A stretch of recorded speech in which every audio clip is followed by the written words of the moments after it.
नमस्कार।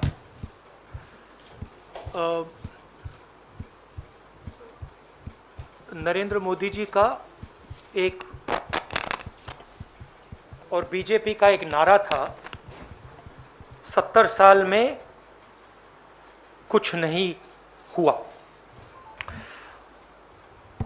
और कल फाइनेंस मिनिस्टर ने जो भी 70 साल में इस देश की पूंजी बनी थी उसको बेचने का डिसीजन ले लिया है। मतलब प्रधानमंत्री ने सब कुछ बेच दिया। अब मैं ये हिंदुस्तान के युवाओं से कहना चाहता हूं,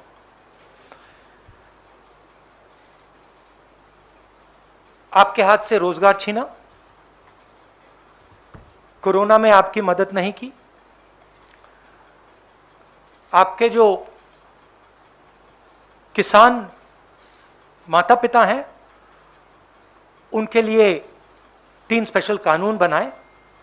और आज मैं यहां ये पढ़ना चाहता हूं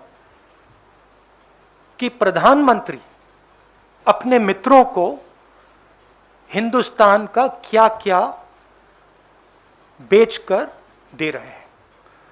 और इसको पढ़ने से आपको पता लग जाएगा, मुझे कहने की भी जरूरत नहीं होगी कि कौन सा एसेट किसको जा रहा है और ये जो सिलेक्शन किया गया है ये किन लोगों के लिए किया गया है और किस प्रकार से उनको फ्री गिफ्ट दिया जा रहा है। तो शुरुआत करता हूं मैं रोडवेज।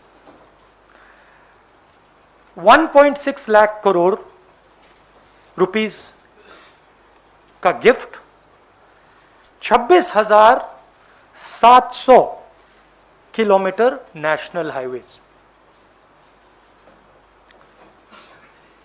रेलवेज जो इस देश की रीढ़ की हड्डी है, जिसके बिना भाइयों और बहनों देश के गरीब लोग एक शहर से दूसरे शहर में नहीं जा सकते। आज जो लोग ट्रेन में बैठे हैं, आप सुनिए, 1.5 लाख करोड़ रुपए रेलवेज, 400 स्टेशन, 150 ट्रेनें, रेलवे ट्रैक और वुडशेड। और जो हमारे रेलवेज के एम्प्लॉई हैं, आप भी बात समझ लीजिए, जब ये रेलवे से छीनकर किसी प्राइवेट एंटिटी को दिया जाएगा तो आप समझ लीजिए आपके रोजगार का क्या होने वाला है। मुझे समझाने की जरूरत नहीं है। उसके बाद special gift power transmission, 42,300 circuit kilometres of transmission network. Power generation, 6,000 megawatt hydro solar wind assets from NHPC, NTPC, NLC. National gas pipeline, 8,000 kilometre GAIL की पाइपलाइन। किसको जा रहा है आप जानते हो। Petroleum pipeline, 4,000 kilometre Indian oil corporation and HCL की pipeline. Telecoms, 2.86 lakh kilometre of Bharat net fibre optic network. BSNL and MTNL के टावर्स। वेयर हाउसिंग, किसान भाई आप इसको अच्छी तरह सुनिए, वेयर हाउसिंग 29,000 करोड़ रुपीस की warehousing. 210 lakh metric tonne food storage. भाइयों और बहनों, आपको मालूम होगा कि ये 2010 लाख मेट्रिक टन स्टोरेज किसको जारी है, कहने की जरूरत नहीं है। Mining, 160 coal mines, 761 mineral blocks. Airports, 21,000 lakh crore, 21,000 crore, sorry, 25 airports, किसको जा रहा है आपको मालूम? पोर्ट्स 13,000 करोड़, 31 प्रोजेक्ट्स, 9 पोर्ट्स, किसको जा रहा है आपको मालूम? Stadium 11,000 crore, 2 national stadium. अब देखिए, ये जो एसेट्स हैं इनको बनाने में 70 साल लगे हैं, और इनको बनाने में हिंदुस्तान की जनता ने लाखों करोड़ रुपए अपना पैसा डाला है। ये पूरा का पूरा 3-4 लोगों के हवाले किया जा रहा है। आपसे कहा जा रहा है भाइयों और बहनों, क्या नाम दिया इसका, क्या कहते हैं इसका? नहीं, वो एक लाइन थी, नेशनल मोनेटाइजेशन पाइपलाइन। ये आपका भविष्य है, ये जो आपका भविष्य है, इसको बेचा जा रहा है, इन 3-4 उद्योगपतियों को गिफ्ट दी जा रही है। रियलिटी है।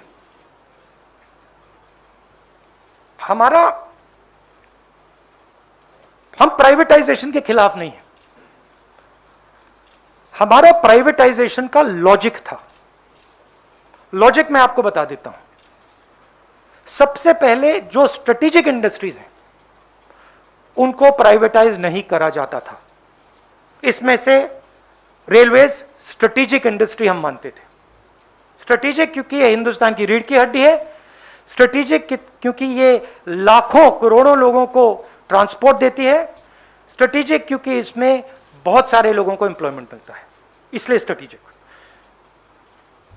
दूसरी बात, जो इंडस्ट्रीज क्रॉनिकली लॉस मेकिंग होती थी उनको हम प्राइवेटाइज करते थे। जिन कंपनीज के पास मिनिमल मार्केट शेयर होता था उनको हम प्राइवेटाइज करते थे, और उस सेक्टर में हम प्राइवेटाइज करते थे जहां पे प्राइवेट सेक्टर की मोनोपोली की रिस्क हो। मतलब अगर सरकारी कंपनी मोनोपोली को रोक सके तो हम उसको प्राइवेटाइज नहीं कर सकते। अब यहां पे ये सारे के सारे प्राइवेटाइजेशन मोनोपोली बनाने के लिए करे जा रहे हैं, सारे के सारे। मैंने आपको नाम दिया है, power, telecoms, warehousing, mining, airports, ports, ये सब मोनोपोली बनाने के लिए किया जा रहा है। आप जानते हो पोर्ट्स किसके हाथ में है, एयरपोर्ट किसको मिल रहे हैं। तो हम कहते हैं प्राइवेटाइज कीजिए, मगर देश को नुकसान मत पहुंचाइए। देश को नुकसान कैसे होगा? और जो देश के युवा हैं, आप इसको अच्छी तरह सुनिए। जैसे ही ये मोनोपोलीज बनती जाएंगी, वैसे ही उतनी ही रेट से आपको रोजगार मिलना बंद हो जाएगा। आप स्कूल्स में हो, कॉलेजेस में हो, इस देश में जो छोटे बिजनेसेस होते हैं, मिडिल साइज बिजनेसेस होते हैं, जो आपको रोजगार देंगे कल, वो सब बंद हो जाएंगे, खत्म हो जाएंगे। 3-4 बिजनेसेस रहेंगे, इनको एम्प्लॉयमेंट देने की कोई जरूरत नहीं रहेगी और आपको रोजगार नहीं मिलेगा। मैंने कोरोना के बारे में बोला था, आप लोगों ने मजाक उड़ाया, ठीक है, मैं फिर से बोल रहा हूं, और हिंदुस्तान का युवा आप अच्छी तरह सुन लीजिए। जैसे ही ये होगा, वैसे आपको रोजगार मिलने का चांस खत्म हो जाएगा। ये हिंदुस्तान की पूंजी बेची जा रही है, मगर ये आपके भविष्य पर आक्रमण है। नरेंद्र मोदी जी अपने 2-3 उद्योगपति मित्रों के साथ हिंदुस्तान के युवा पर आक्रमण कर रहे हैं। इसको आप अच्छी तरह समझिए। अब मैं अंग्रेजी में बोलता हूं। The Prime Minister and the BJP said that the Congress party has done nothing in 70 years. There is a list here of all the assets that the Congress party has helped build. These assets have been built using public money, thousands and thousands of crores of rupees over the last 70 years. Now the Prime Minister is in the process of selling the crown jewels of this country. I'm going to read what is being sold, and you can guess to which monopolist it is being sold. Frankly, this entire list is going to go to only 3 or 4 people. And these are the sectors that those 3 or 4 people are interested in. So, roads, 1.6 lakh crores, 26,700 kilometers of national highways.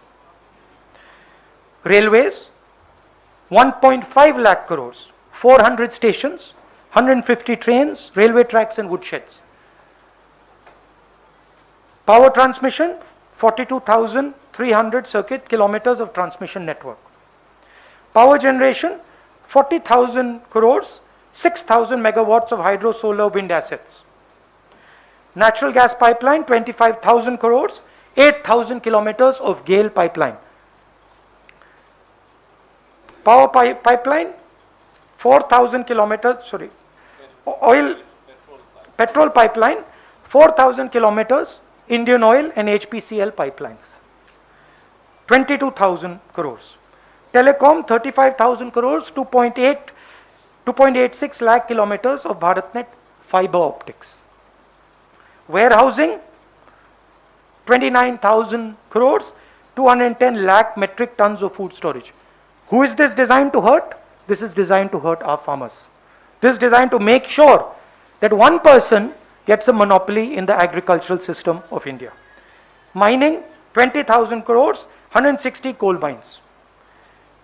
Airports, 21,000 crores, 25 airports. You know who the airports are going to, who they've been going to. These 25 will also go there. Ports, 13,000 crores, 31 projects, 9 ports. You know who that is going to go to. Stadiums, 11,000 crores, 2 national stadiums. So this is what is being given away, what is being gifted. Now, we had a privatization policy. We are not against privatization. We believe that there should be a strategy for privatization. What were the pillars of our strategy? First of all, no strategic asset will be sold. In that there is defense, in that there is railways. You can see that a strategic asset is being sold, right?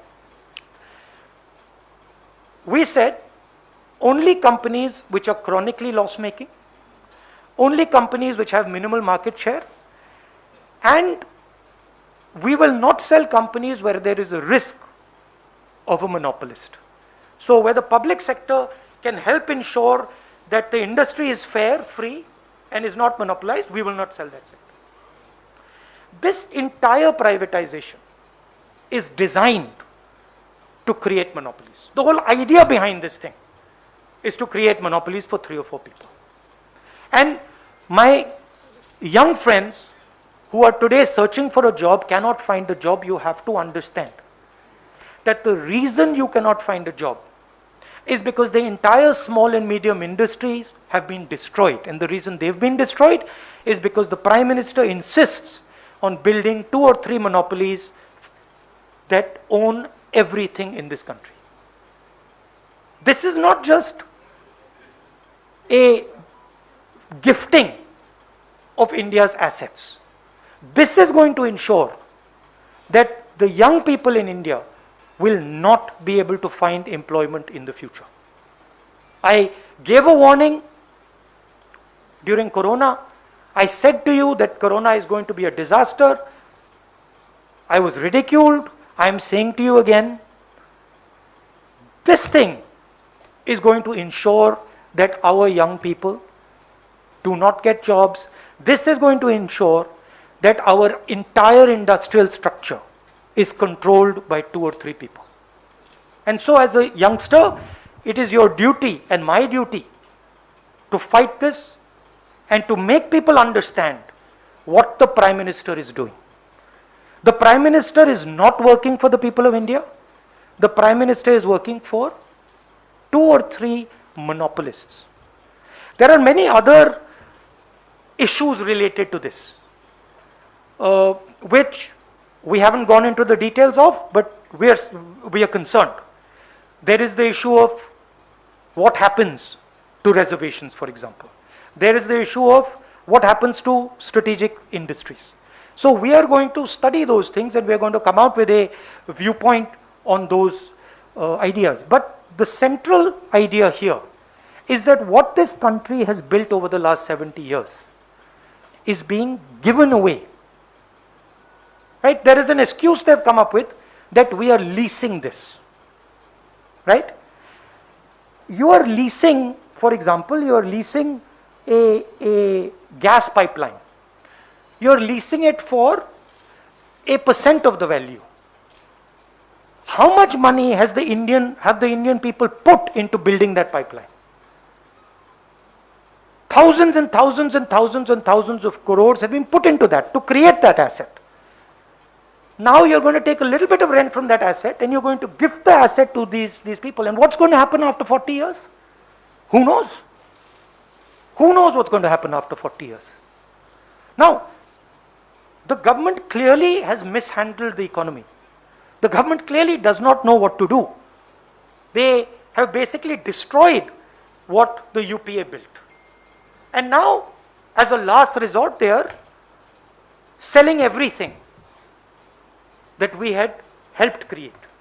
So to me, this is a huge tragedy, and it is something that every patriotic person, every nationalistic person should oppose. ಹೆಚ್ಚಿನ ವಿಡಿಯೋಗಳಿಗೆ ಪ್ರತಿಧ್ವನಿ YouTube channel subscribe ಮಾಡಿ, bell icon click ಮಾಡಿ.